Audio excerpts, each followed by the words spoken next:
اعوذ باللہ من الشیطان الرجیم بسم اللہ الرحمن الرحیم الحمد للہ رب العالمین والصلاة والسلام علی اشرف الانبیاء والمرسلین وعلی اہل بیتہ الطیبین الطاہرین المعصومین المظلومین ولعنۃ اللہ علی اعدائہم اجمعین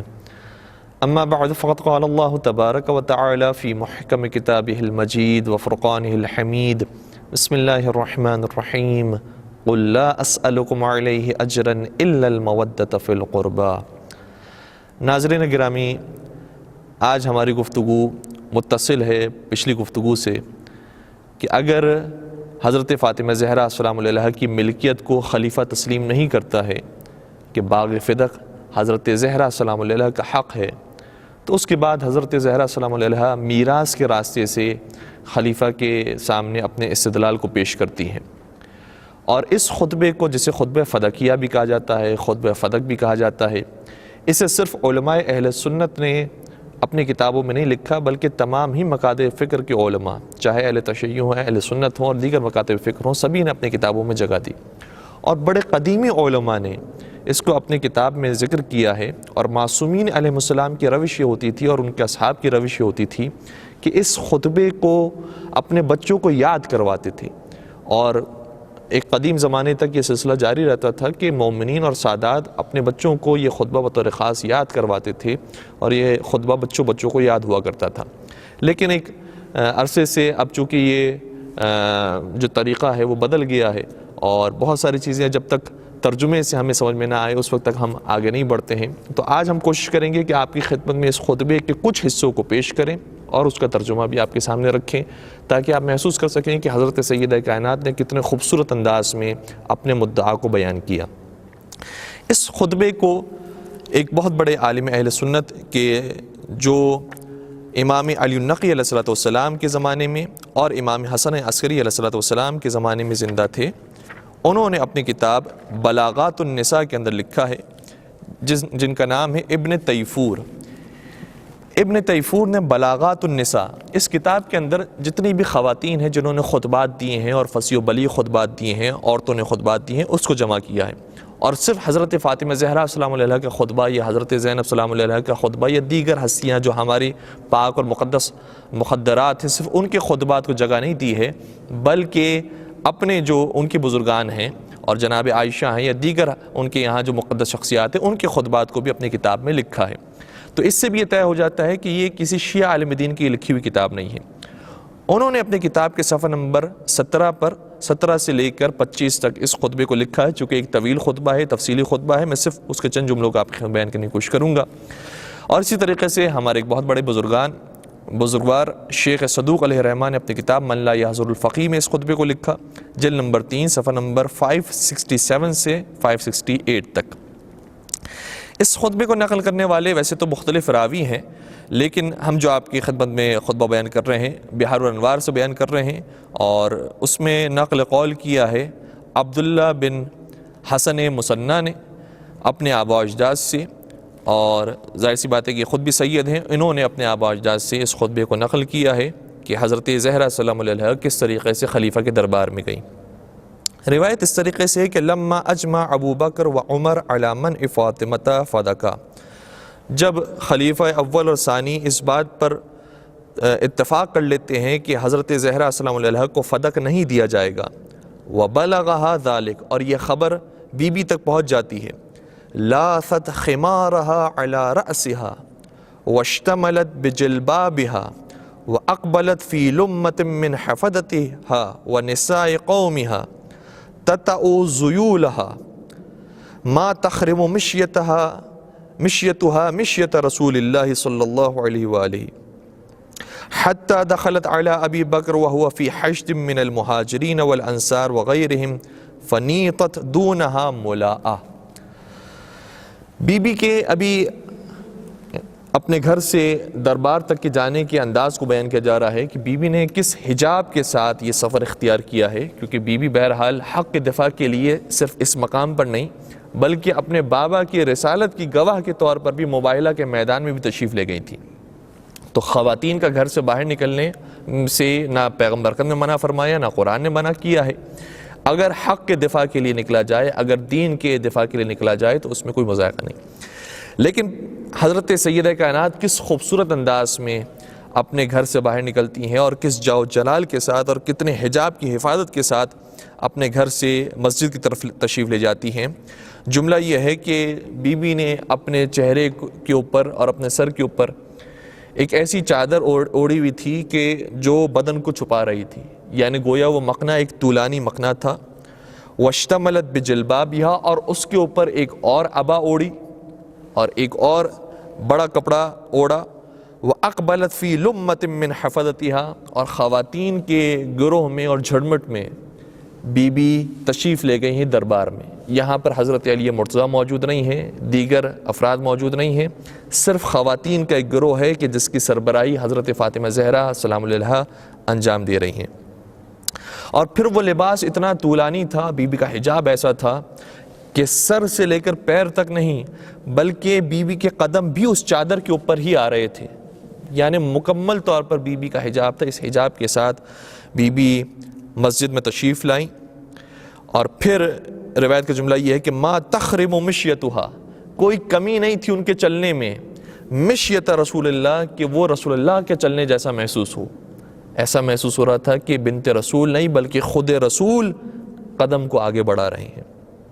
حتی دخلت علی ابی بکر، یہاں تک کہ خلیفہ کے سامنے پہنچی اور اس کے پاس مہاجرین اور انصار کی ایک فوج موجود تھی،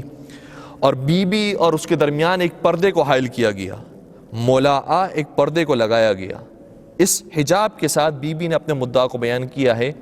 لیکن حق سے اور حق کے دفاع کے اندر کوئی کسر نہیں چھوڑی۔ اس کے بعد بی بی تشریف فرما ہوئی بعض روایتوں کے مطابق، اور بعض روایتوں کے مطابق کھڑے رہ کر یہ خطبہ بیان کیا۔ لیکن جب خطبے کا آغاز کرنا تھا تو بی بی کا اپنے گھر سے مسجد تک آنا ہی قیامت ہے، پھر وہاں کھڑے رہ کر بعد وفات رسول اپنے حق کا مطالبہ کرنا، اس کے لیے جو آہ بی بی نے بھری ہے، روایت کا جملہ یہ ہے کہ سارا دربار رونے لگا، گریہ کرنے لگا بنت رسول کی اس آہ کو سننے کے بعد، اور ایک خوف طاری ہو گیا خلیفہ کے اوپر۔ اور پھر بی بی نے اپنے بات کا آغاز کیا،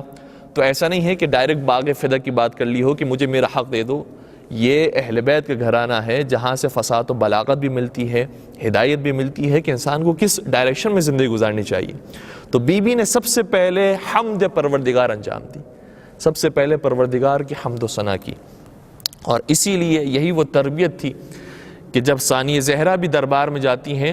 تو یہ کہتی ہیں کہ ما رأیت الا جمیلا، پروردگار سے تو میں نے حسن و جمال کے علاوہ کچھ نہیں دیکھا ہے۔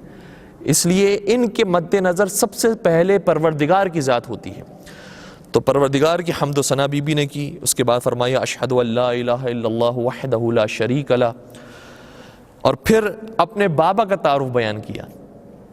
اپنے بابا کا تعارف بیان کرتے نہیں، میرے بابا نے تمہارے اوپر کیسے احسانات کیے، تم کون تھے اور کیا ہو گئے۔ اور پھر فرمایا کہ اشہد ان ابی محمدن عبدہ ورسولہ، میں گواہی دیتی ہوں کہ میرے بابا محمد مصطفیٰ پروردگار کے بندے بھی ہیں، اس کے رسول بھی ہیں۔ اور میرے بابا کہہ کر رسول اللہ کو پکارنے والا فاطمہ زہرا کے علاوہ کون تھا۔ اور پھر آگے بیان فرمایا کہ اے مسلمانوں، تم اپنا ماضی کیا بھول گئے ہو، تم کیسے ایک دوسرے کو نوچا کرتے تھے اور ایک دوسرے کو مار ڈالا کرتے تھے، اور تم شراب نوشی کے اندر ملوث تھے، اور مختلف باتیں ان کے ماضی کے حوالے سے بیان کی۔ اور پھر فرمایا کہ میرے بابا نے آ کر تمہیں راہ ہدایت دکھایا، اور میرے بابا نے تمہیں متحد کیا، اور میرے بابا نے تمہیں جینا اور مرنا سکھایا، اور میرے بابا نے تمہیں دنیا اور آخرت عطا کی۔ اس کے بعد شریعت کی باتیں بیان فرمائی۔ فرمایا کہ شریعت میں سب سے پہلے تو توحید ہے، یہ کیوں ہے، نماز ہے تو کیوں ہے، روزہ ہے تو کیوں ہے، حج ہے تو کیوں ہے۔ پھر آگے بیان فرمایا کہ صلہ رحمی ہے تو کیوں ہے، میراث ہے تو کیوں ہے، قصاص ہے تو کیوں ہے، اور اطاعت اہل بیت ہے تو کیوں ہے۔ پھر دنیا کی حقیقت لوگوں کے سامنے آشکار کی، اور پھر ایسے معراج پر جانے کے بعد یہ جملہ ارشاد فرمایا کہ ایھا الناس اعلموا انی فاطمہ و ابی محمد، جان لو کہ صرف فاطمہ وہ ہے کہ جس کے بابا محمد مصطفیٰ ہیں، میں زہرا ہوں، میرے بابا محمد مصطفیٰ ہیں۔ اور پھر رسول اکرم کے آنے کا مقصد اور رسول اکرم نے آنے کے بعد انہیں کس طریقے سے تربیت دی بیان فرمایا، اور پھر یہ بیان کیا کہ جب جنگیں ہوئیں تو پیغمبر نے اپنے بھائی علی مرتضیٰ کو ہمیشہ ہر جنگ کے اندر سب سے آگے کر دیا۔ وہ علی تھے کہ جنہوں نے تمہاری جانوں کو بچایا تھا، وہ نبی تھے کہ جنہوں نے علی کو جنگ میں بھیجا، اور وہ علی تھے کہ جن کی وجہ سے آج تم زندہ ہو اور میرے سامنے موجود ہو۔ اگر علی نہ ہوتے تو تم میں سے کتنے لوگ تھے کہ جو مر چکے ہوتے۔ اور پھر یہاں تک پہنچنے کے بعد فرمایا کہ اب امتحان کی گھڑی آ گئی ہے، لہٰذا تمہیں اب اس امتحان میں کامیاب ہونا ہے، اب تمہارا امتحان ہے۔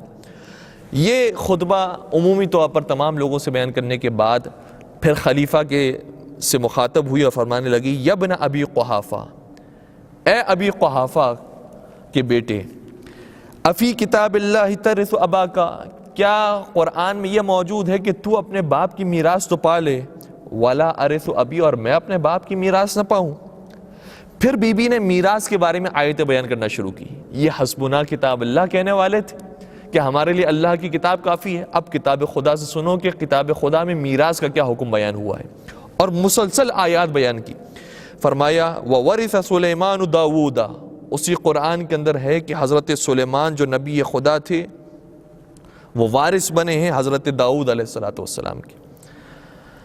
سورہ نمل آیت نمبر 16۔ پھر آگے فرمایا فَحَبْ لِي مِن لَدُنْكَ وَلِيًّا يَرِثُنِي وَيَرِثُ مِنْ آلِ یعقوب۔ جناب زکریا نے یہ دعا کی تھی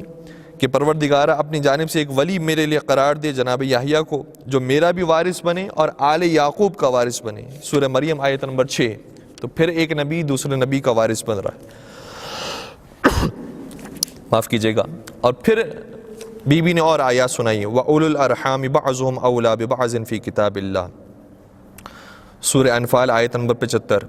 کہ بعض رشتہ دار ایسے ہوتے ہیں کہ جو بعض رشتہ داروں کے اولو الارحام کہلاتے ہیں اور ان کے میراث پاتے ہیں، یہ اللہ کی کتاب کے اندر یہ واضح حکم موجود ہے، اور مختلف آیات کو بیان کیا۔ ہمارے پاس دامن وقت میں گنجائش نہیں کہ سارے خطبے کو بیان کریں۔ ایک مقام پر جانے کے بعد پھر بی بی نے فرمایا افخصکم اللہ بآیت اخرج ابی منہا، کیا پروردگار نے تیرے اوپر کوئی مخصوص آیت نازل کی ہے، کوئی وحی تیرے اوپر اتری ہے کہ جس کے بعد تم مجھے میری باپ کی میراث سے محروم کرنا چاہتا ہے؟ ام هل تقولون، کیا تم لوگ یہ کہتے ہو کہ ان اہل ملتین لا یتوارثان، کہ دو ملت کے لوگ ہیں لہٰذا یہ ایک دوسرے کی میراث نہیں پاتے، دو قوم کے دو دین کے مختلف لوگ ہیں اس لیے ایک دوسرے کی میراث نہیں پاتے۔ او لست انا و ابی من اہل ملت واحدہ، کیا میں اور میرے بابا ایک دین پر نہیں ہیں؟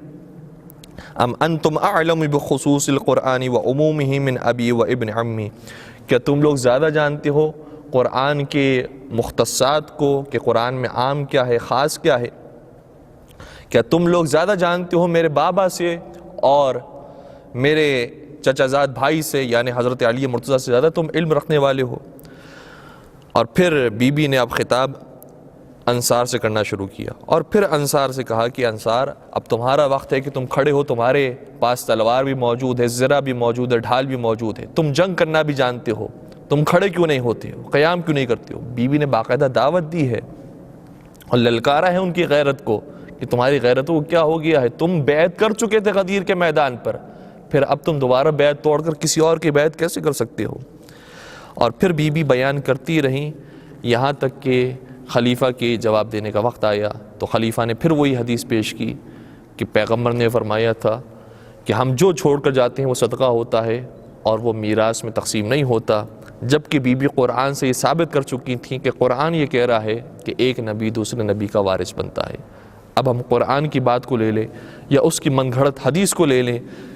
کہ جو خلیفہ بی بی کے سامنے پیش کر رہا تھا، اس بی بی کے سامنے کہ جو صدیقہ ہے، طاہرہ ہے، جن کی شان میں آئے مباہلہ بھی اتری تھی، آئے تطہیر بھی اتری تھی۔ پروردگارہ تجھے واسطہ ہے حضرت زہرا سلام علیہ کا، ان کے